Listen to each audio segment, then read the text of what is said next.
Приветствую вас, друзья! Недавно у нас в семье было мероприятие, день рождения, и меня родные попросили испечь какую-нибудь вкусную выпечку, быстро и просто потому, что гости уже были на пороге. В итоге я испекла замечательный пирог на сметане с ягодами.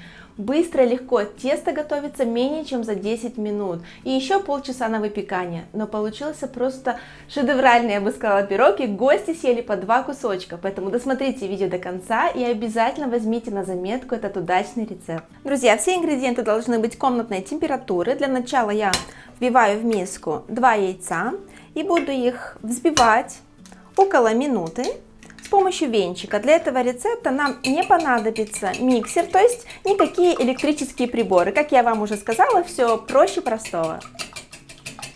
Затем добавляю сахар, нам понадобится 180 грамм, это примерно 9 столовых ложек. И продолжаю взбивать еще около 2 минут.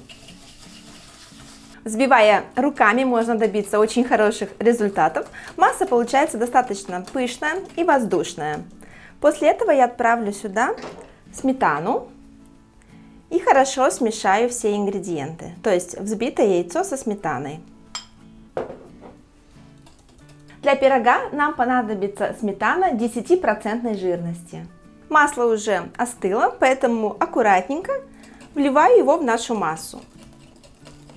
После того, как вы растопили масло, дайте ему немного остыть, прежде чем смешивать его с другими ингредиентами, то есть оно должно быть комнатной температуры. Теперь быстренько займемся мукой. Нам понадобится 300 грамм муки. Добавлю сюда ванильный порошок по вкусу, его можно заменить на ванильный сахар.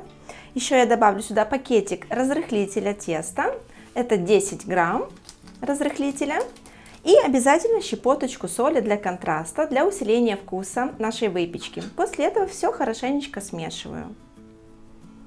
Теперь с помощью небольшого сита буду всыпать сухие ингредиенты в мокрые, небольшими порциями, и после этого перемешиваем. Нужно, чтобы мука хорошенечко насытилась кислородом, тогда пирог будет пышнее.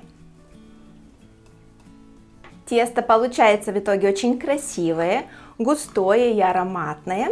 Я его хорошо вымешиваю, чтобы здесь не осталось ни одного комочка. Изначально я замешивала все с помощью венчика, затем пришлось отложить его в сторону, потому что тесто густеет достаточно быстро и легче пользоваться вилочкой. Еще забыла вам сказать, что для этого рецепта я использовала 5 столовых ложек сметаны и 100 грамм сливочного масла.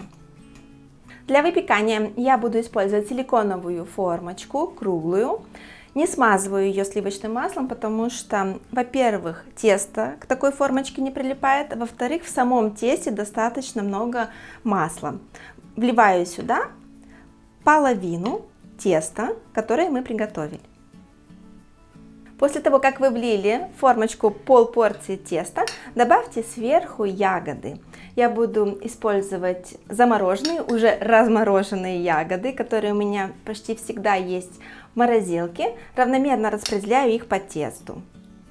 Вместо ягод можно использовать какие-нибудь любимые фрукты по вкусу. Перед тем, как добавить ягоды, я советую вам их хорошенечко отжать, чтобы в итоге пирог не получился слишком мокрым. Сверху выкладываем вторую часть теста и равномерно накрываем все ягоды. С помощью силиконовой лопаточки это делается очень легко. Чтобы разбавить сладость и приторность теста, для этого рецепта вам понадобится примерно 200-250 грамм ягод.